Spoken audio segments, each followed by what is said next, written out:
When I walked into that church that morning, the air shifted. Conversation stopped mid-sentence. Every head turned like they had just seen a ghost. Some people gasped. Others whispered my name like a curse. Richard Hale, he actually showed up. I understood. It had been 8 years since I disappeared from their lives. I was once Melanie's husband. Now just the ex who had been scrubbed clean from every family photo. There she was, Melanie lying in that open casket, surrounded by white lilies, soft organ music, and the man she left me for, Julian, holding my daughter's hand like she was his. My son wouldn't even look at me. But I didn't come for them. I didn't come to start anything. I came because I had to say goodbye to a woman who once upon a time was my whole world. But just as I settled in the last pew, the lawyer stood up, opened a folder, and calmly said, "There's something I've been instructed to read for Richard Hale." The room froze, every eye turned, and in that moment I realized the real story was only just beginning. Have you ever been erased from someone's life like you never mattered? If you were in my shoes, what would you do? Drop your story in the comments, and don't forget to subscribe for true revenge stories every single day, only on Revenge with Max. My name is Richard Hale. I'm 61 years old. And for a long time, I was a husband, a father, and a man who believed in building a life, not chasing one. Melanie and I met in our late 20s. She was fierce, radiant, with this kind of fire that made everyone around her feel a little more alive. I was steadier, organized, grounded. She used to joke that I was her anchor, and I liked being that for her. I thought she was my forever. We married in a small ceremony in Asheville, North Carolina. Nothing fancy. Just close friends. Her parents, my sister. I remember Melanie's smile as we danced under those cafe lights strung across the backyard. Back then we didn't have much. She worked part-time at a bookstore while finishing her master's in counseling. I had just started a small but growing IT consulting business. We lived in a one-bedroom rental with a leaky roof and dreams bigger than our bank account. But we were happy, or I thought we were. We had our daughter Claire 2 years later, and Evan came 3 years after that. Our world became full of car seats and finger paint, spilled juice on the couch, late-night feedings and birthday cakes I baked from box mixes. I wasn't a perfect dad, but I was present, always present, and Melanie. She was the soul of our home, the kind of mother who packed notes in every lunchbox and somehow made folding laundry look like love. I admired her deeply, and when my business took off, when money finally started coming in, I did everything I could to give her the life she deserved. We moved into a bigger house on a quiet street. Claire got into a charter school. Evan started violin. I started taking fewer clients so I could be home more. Melanie picked up work as a therapist, something she'd always wanted. She was good at it. Too good, maybe, because soon everyone wanted a piece of her clients, colleagues, friends I didn't mind. I was proud, but somewhere in those years, something shifted. At first it was subtle, less laughter at dinner, more silence between the sentences. She started working late, missed Claire's school play, then Evan's first recital. She said she was overwhelmed. I believed her. We tried counseling her suggestion, but even in therapy, I felt like I was sitting across from a stranger, like I was talking to a version of Melanie she had curated for everyone else. Then came the real fracture. One afternoon, I came home early from a canceled meeting and found her on the back porch with Julian. Julian was a fellow counselor, someone she'd spoken about often. Too often I watched them from inside the kitchen. The way she laughed, the way she leaned into him, hand on his knee. It wasn't a conversation, it was connection. When I walked out and they saw me, Melanie didn't even look surprised. She just stood up slowly and said, "We need to talk." That night, everything cracked open. She told me she hadn't been happy for years, said she felt invisible, trapped like she had lost herself in motherhood, in marriage. She never raised her voice. She didn't cry. She just stepped out of the story we were writing together like it had never belonged to her. 2 months later, she moved in with Julian. The kids stayed with her. At first, Claire was 16 and angry. Evan was 12 and confused. I didn't fight custody. I didn't want to put them through a courtroom. But I called every week. I drove 3 hours just to attend parent-teacher conferences. I sent letters, gifts, birthday cards, even when they went unanswered. I never stopped trying. What I didn't realize then was that trying wasn't enough. Melanie, with her therapist charm, and Sunday school warmth had rewritten the story. In her version, I was the absentee father, the cold ex, the man who held her back. And I watched as my children slowly became strangers, until that funeral, when for the first time in 8 years, they were about to hear my name from her lips. One final time. The lawyer's voice echoed across the chapel walls like a bell no one saw coming. To Richard Hale, he said, "There is a personal statement and a sealed document to be read aloud as requested by the deceased." I felt the shift instantly. Chairs creaked, whispers swelled like a tide. Julian's hand tightened around Claire's. Evan finally looked up, but not at me. At the lawyer.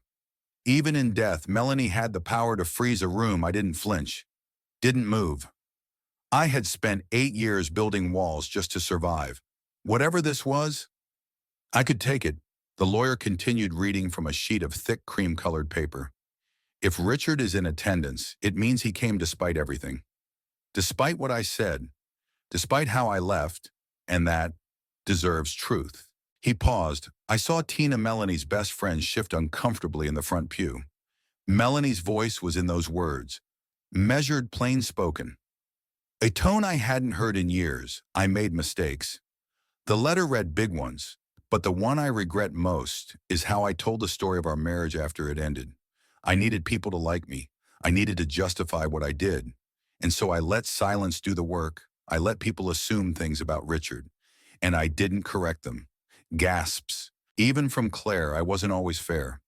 The letter went on, and he didn't always deserve the way he was treated by me, by others, maybe even by our children.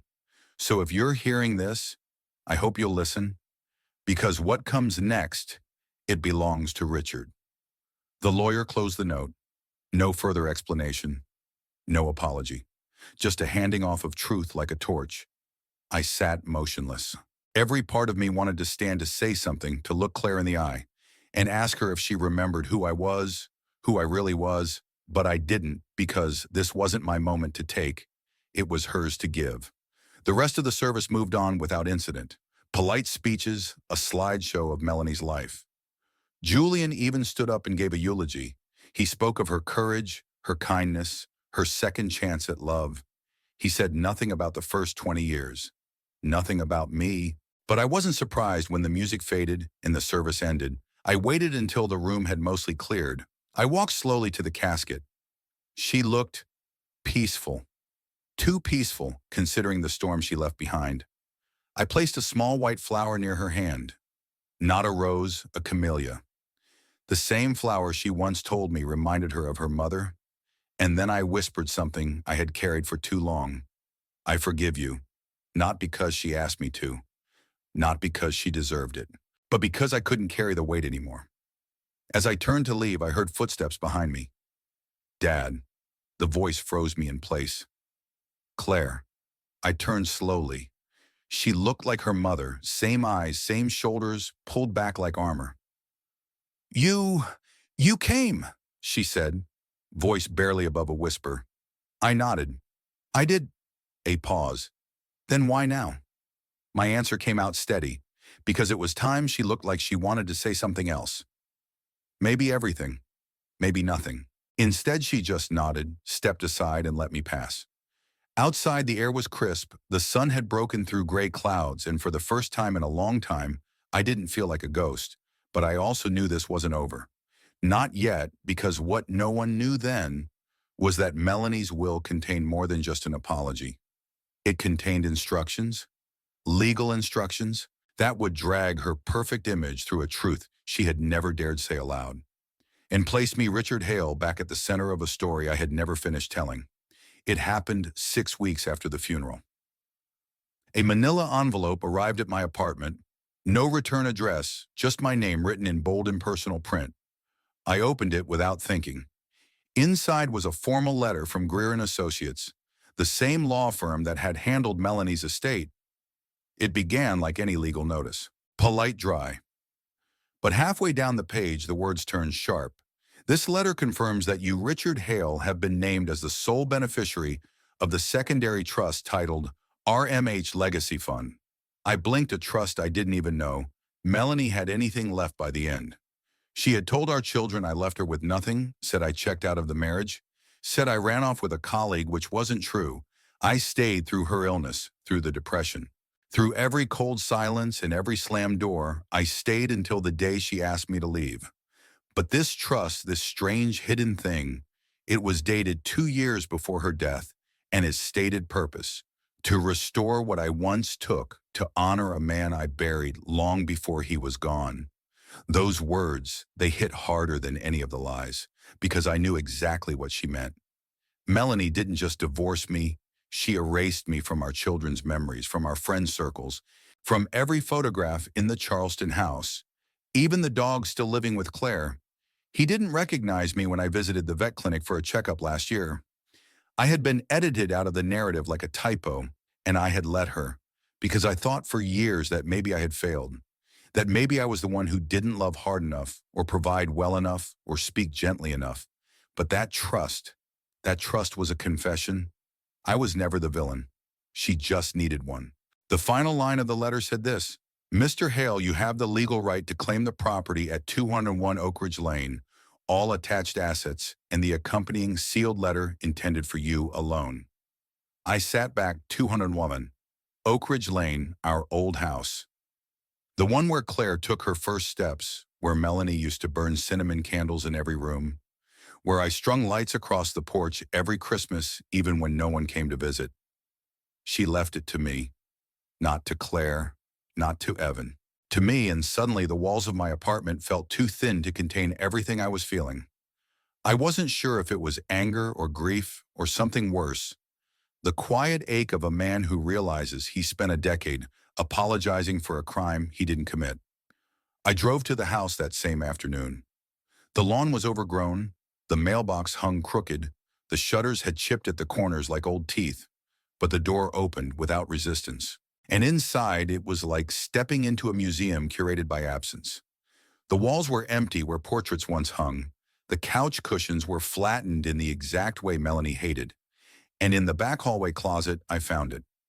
A box labeled Richard. Inside were three things: a wedding photo, my old wristwatch I thought I lost, and a handwritten letter sealed in blue wax. I sat down on the bare floor and opened it. Her handwriting was familiar, precise, neat, measured. It read, Richard, if you're reading this, then you came back, and I'm glad. Not because you forgive me, but because you were always the one who told the truth, even when it hurt. You were never perfect, but you were never cruel, and I let the world believe otherwise.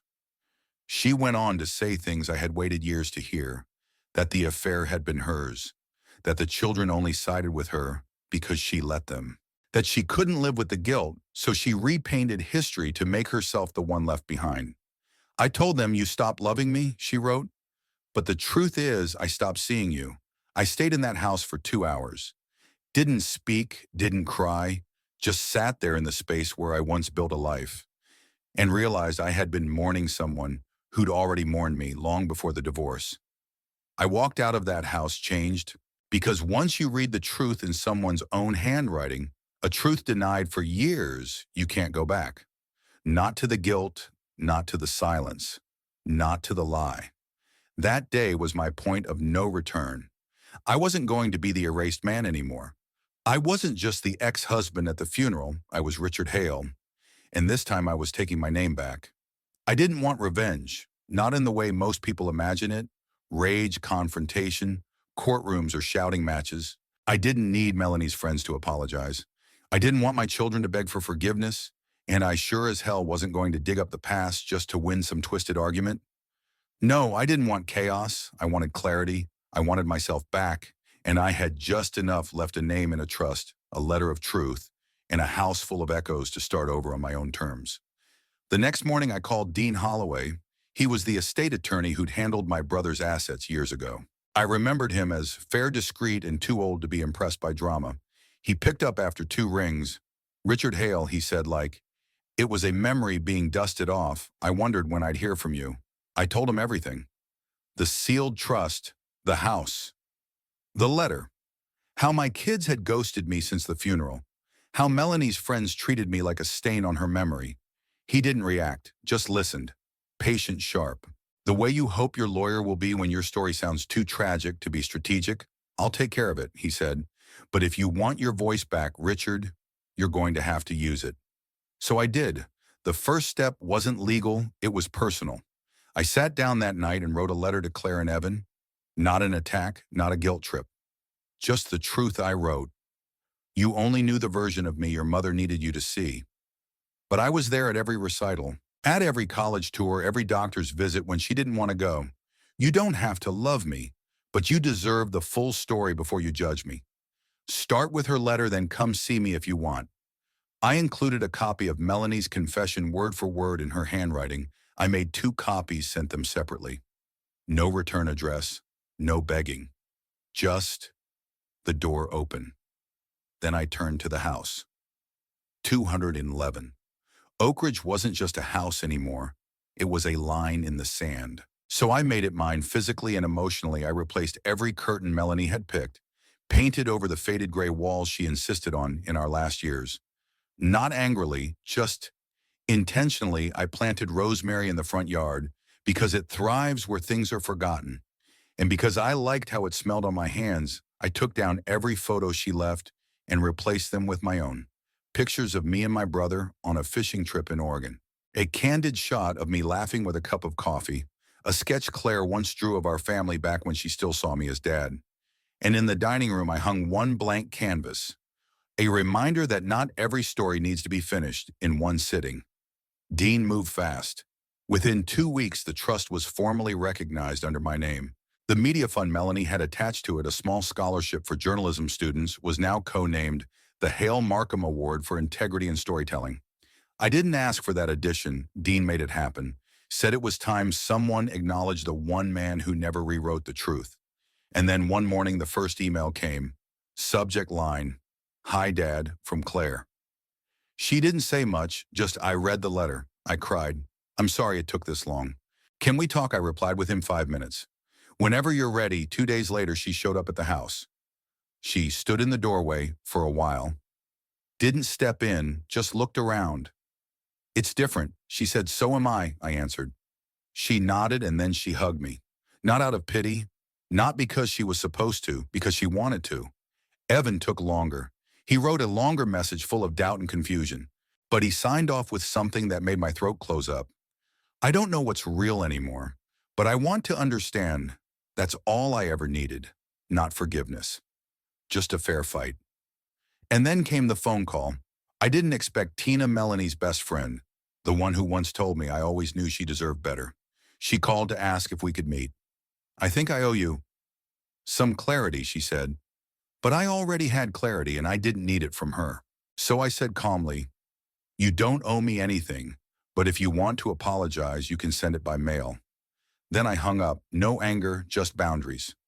By the time autumn came, the house was warm again, not from heating vents or fresh paint, but from presence. I was in it, not hiding in the shadows of a marriage that dissolved without a single scream, but building something steady on the ashes. This wasn't vengeance.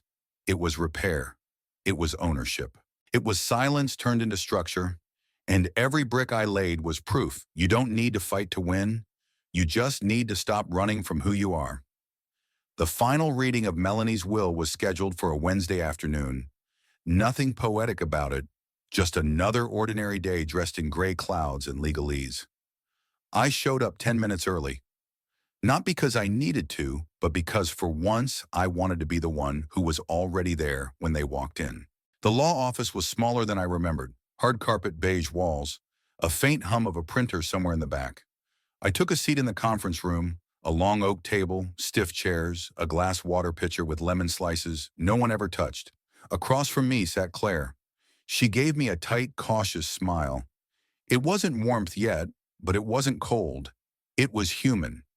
Evan arrived next, quiet. No eye contact, that was okay. Sometimes silence is the beginning of acknowledgement. Then the door opened again, and in walked Tina, yes, the Tina, Melanie's oldest friend. The one who once said, I don't know how you put up with her, Richard. I almost laughed then. But not today. Today I just nodded. No smirk, no bitterness. She didn't return the gesture. Didn't even look at me.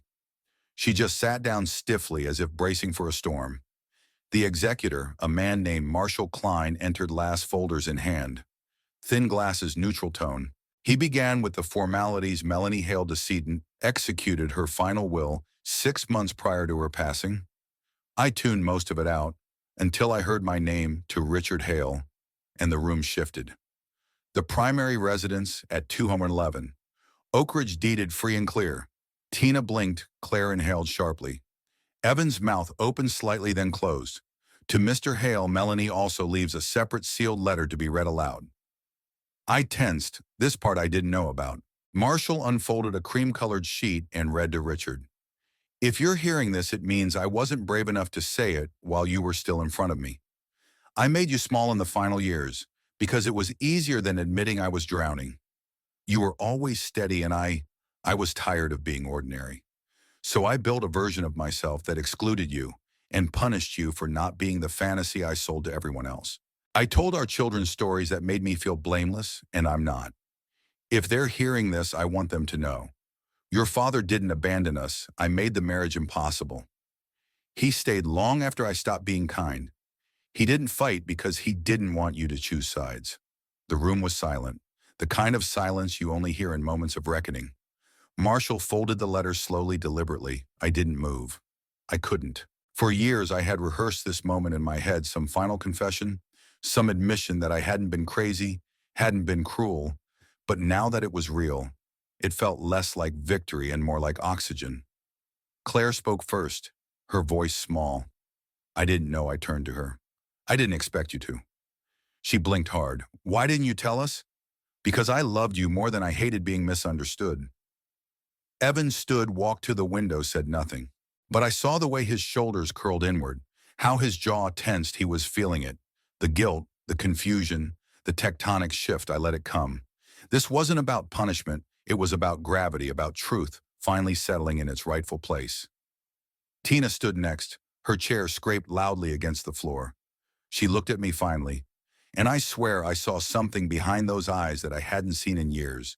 Not malice, not pity, just shame. I didn't know she wrote that. She said. I nodded once. She hesitated, like she wanted to say more, but words failed her, so she left afterward.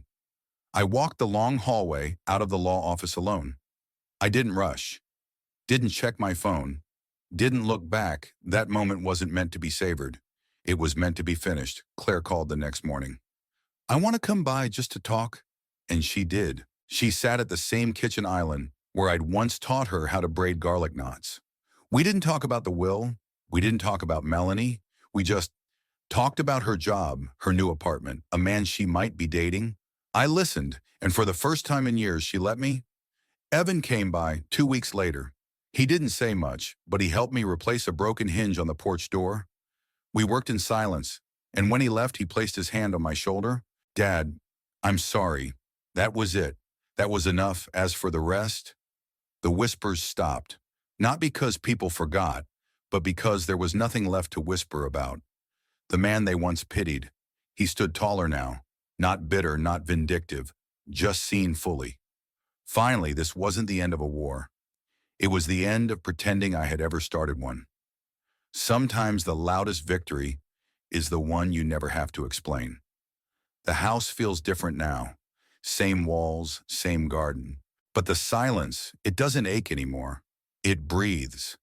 The air here isn't heavy with memory. It's light, like something released. I didn't change the house much. Didn't repaint. Didn't throw out old furniture. But I did add one thing, a small wooden frame in the hallway inside it. Melanie's final letter. Not out of sentiment, out of closure. I walk past it every morning, not to relive the past, but to remind myself I survived it. I've started painting again. Watercolors, mostly landscapes, light, stillness.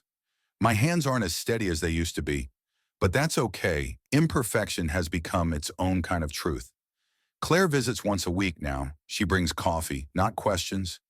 Sometimes we talk, sometimes we don't.